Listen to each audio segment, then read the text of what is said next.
عظيم عظيم يا حمقيون. العمل مستمر، احنا بنحاول ننجز المشروع في أسرع وقت.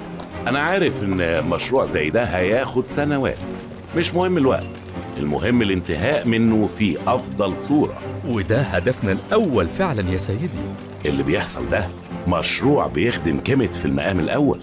توحيد الناس وبناء عمل زي ده على إيد مهندسي كيميت وعمالها عمل عظيم.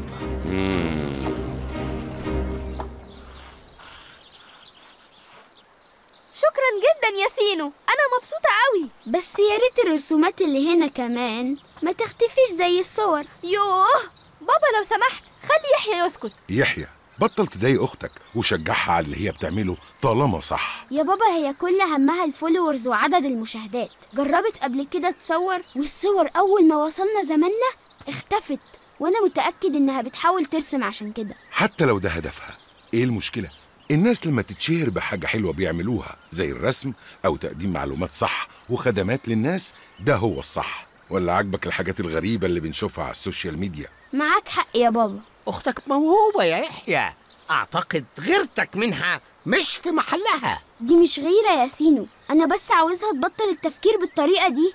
المهم دلوقتي في موضوع خطير. إيه؟ خطير؟ جدا.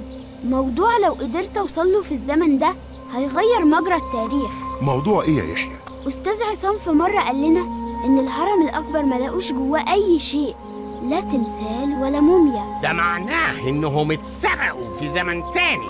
بالظبط. وأنا لو قدرت أقنع الملك خوفو بكده والمهندس حمقيونو هيعملوا حسابهم. تقصد؟ أيوة يا بابا. بس ده خطر عليك. ما تخافش، أنا هكون معاه.